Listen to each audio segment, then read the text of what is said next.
If you could regress to a previous age but still retain all your knowledge, what would you do? Buy up Apple stock before it skyrocketed with the return of Steve Jobs? Save Britney Spears from her exploitative conservatorship? Warn everyone about the pandemic?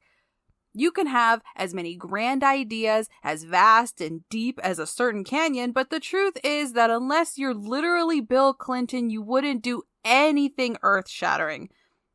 Steve Jobs returned to Apple in 1997. I was 11. How the hell is an 11-year-old going to buy stock?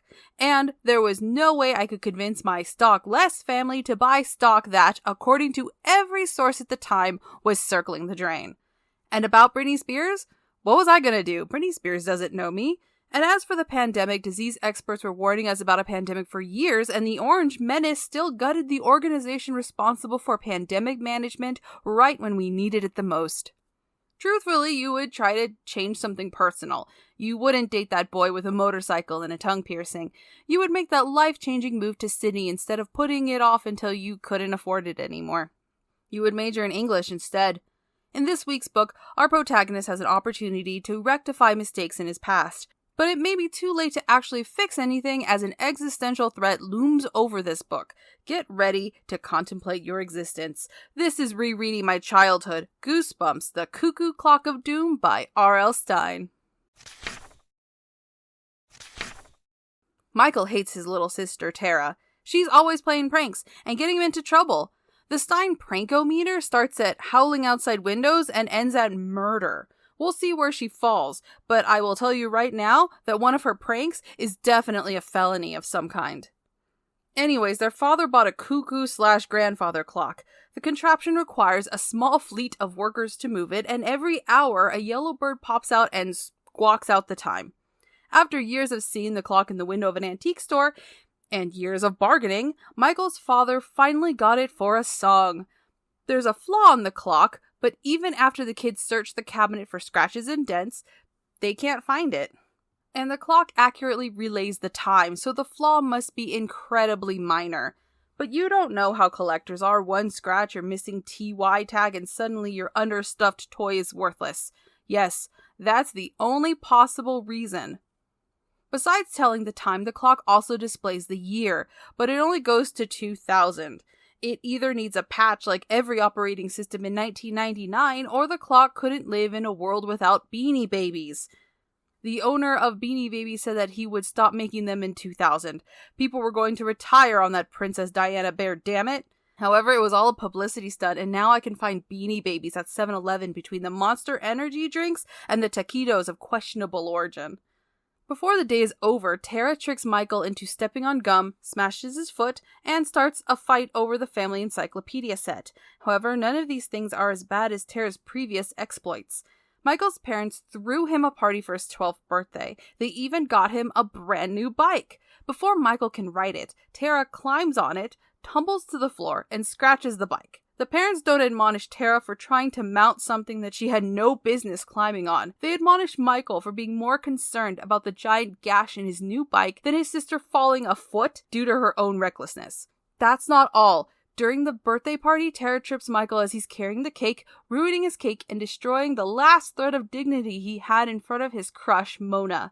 Granted, his dignity was already in dire straits. A week before, Michael was in a play with Mona. She was on her way to Michael's house so they could rehearse. Tara is engaged in some light animal abuse with a family dog while Michael is trying to get his frog costume on. He is in his underwear and he's trying to get the frog costume zipped. Mona arrives and Tara leads her straight to Michael's door. She flings open the door and reveals Michael in a vulnerable position.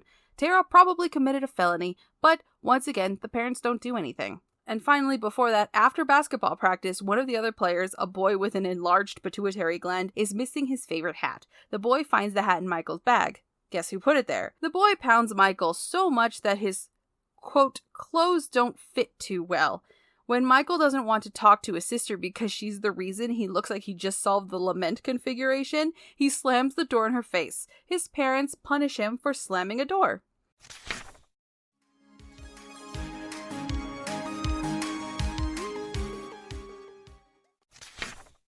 Back in the present, the cuckoo clock is a tempting tool for revenge. The yellow bird popped out. I grabbed it mid-cuckoo. It made short, strangling noises. I twisted its head around so it faced backwards. It looked really funny that way.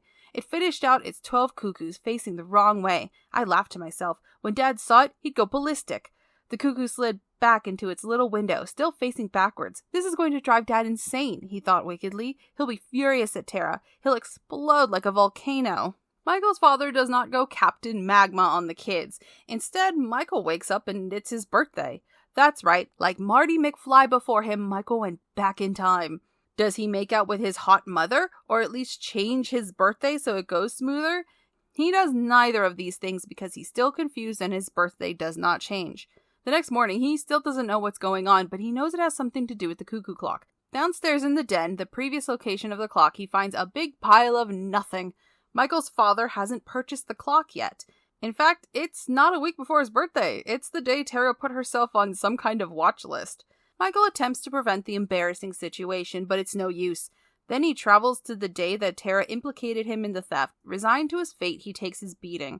The next morning, he goes to school, but he doesn't recognize anyone in his class. He's regressed a full grade, which means that in a few days, he'll cease to exist. The existential threat of unbirth paralyzes me almost every night, but it prompts a 7-year-old Michael to get on a bus and venture to the antique store. Unfortunately, the store is closed for the holiday. Michael doesn't know how old he's going to be tomorrow, or if he'll even exist, so he has to take action now. He picks up a brick, raises it over his head, and someone cockblocks his impending vandalism. It's his father, and he takes Michael home. Now Michael is 4 years old, and doesn't have the same mobility that can get him to the antique store. He does have the mental capacity to recognize his preschool cohort's annoying behavior. Then he breaks his arm. He's suddenly a baby. It's his last chance. He needs to get to the cuckoo clock. His parents take him for a walk and they happen to pass by the antique store. With his limited power, he gets his parents to enter. While they are engaged in some light banter with the owner, Michael crawls away, finds the cuckoo clock, and waits for it to chime. Just as his parents realize he's wandered away, the clock begins to chime and the cuckoo clock, with its backwards head, shoots out. He turns the head around and moves the year dial to the year he turned 12. A flash of light, and he's standing in the garage in front of a new bike. He asks where Tara is, but his parents have no idea who he's talking about. Her bedroom is just a regular room, not one for a little girl whose fate is to be on a list of female serial killers. Michael's birthday happens without any sibling interference. The cuckoo clock arrives, and, like before, Michael's father got a great deal on it because of a flaw. Michael scans through the dates.